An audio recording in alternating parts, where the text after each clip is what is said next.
Em 1931, na cidade de Campinas, estado de São Paulo, José Florencio, na época com 8 para 9 anos de idade, havia passado a tarde jogando futebol com os amigos. Por volta das 17 horas, ele retornava para casa, que ficava na chácara Júlio Vitorino, quando notou o aparecimento de um OVNI de cor chumbo que produzia um ruído estranho que José descreveu como parecendo um motor de geladeira.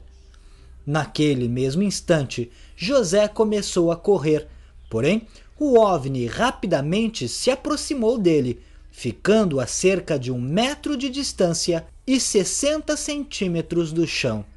Da nave desceu uma escada até o solo, onde saiu um ser que o capturou para dentro do objeto, onde outros seres o aguardavam. Os alienígenas tinham cerca de 1,60 m de altura, pele morena, olhos azuis, boca pequena, rosto fino e cabelos aloirados.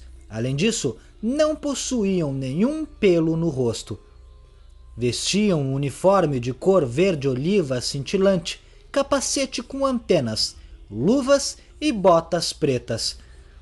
Após a porta ser fechada, José notou que havia uma roda volante, como a que existe em submarinos, presa à parte interna da porta. O piso da nave era xadrez, com vários quadradinhos feitos de metal amarelo que brilhava intensamente. Logo depois de sua entrada na nave, ele foi conduzido até uma sala onde havia um painel cheio de botões e luzes em diversas cores. José acreditava que aquela era a sala de comando da nave, e lá havia um ser, aparentemente do sexo feminino, que tentou acalmar o garoto, que se encontrava assustado e aos prantos. Em seguida, ele foi levado para um outro ambiente, onde lhe foi retirada a camisa. Um ser então colocou o que José chamou de toalha molhada em suas costas e examinou seu corpo. Após o término dos exames, o próprio alienígena ajudou ele a abotoar sua camisa de volta e o levou até uma espécie de buraco na parede.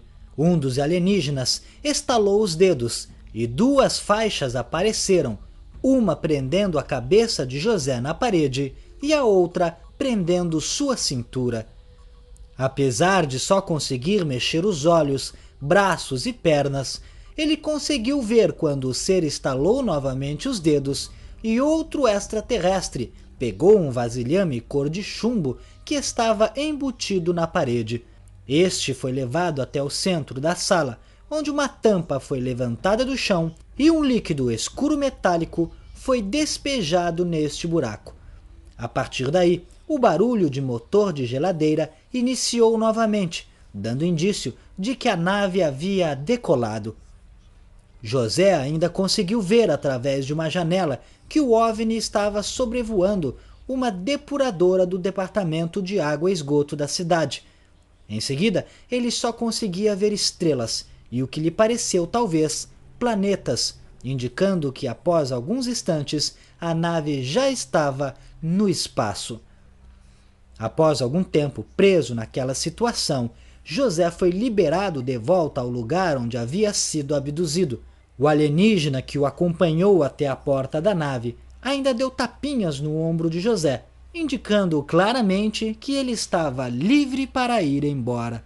Durante todo o contato, não houve comunicação, no máximo algumas mímicas, mas nada que fosse de compreensão exata por parte de José. Ele ainda se recorda que quando estava voltando para casa, o OVNI ainda o seguia e uma luz focava o tempo todo nele. A nave só foi embora de fato quando José entrou dentro de casa. Foi neste momento que ele conseguiu ver melhor o formato do objeto.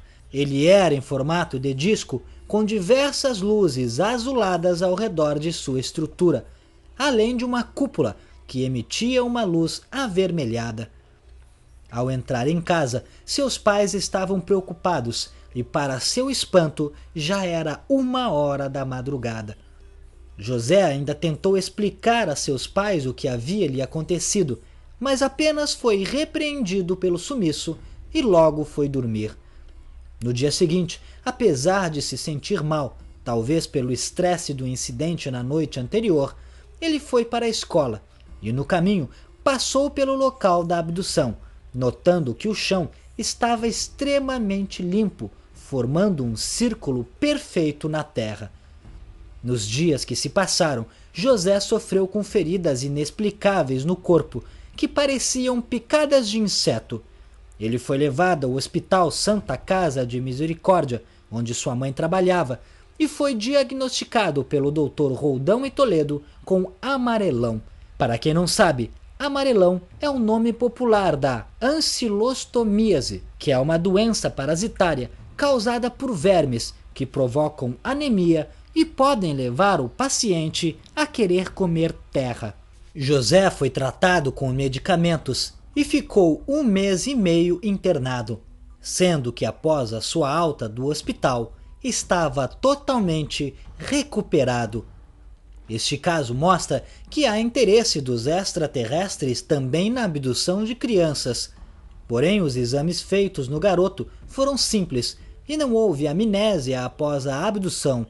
José lembrou-se perfeitamente de como foi levado à nave, de tudo o que aconteceu dentro dela e de como voltou para casa. A doença que atacou José pode ter sido devido ao contato com os alienígenas, mas a natureza de seu diagnóstico mostra que é pouco provável, já que ele foi atacado por vermes presentes aqui no planeta Terra. O caso de José Florencio é considerado o primeiro caso de abdução extraterrestre ocorrido no Brasil, e foi bem antes da onda de fenômenos ufológicos que ocorreu a partir dos anos 40.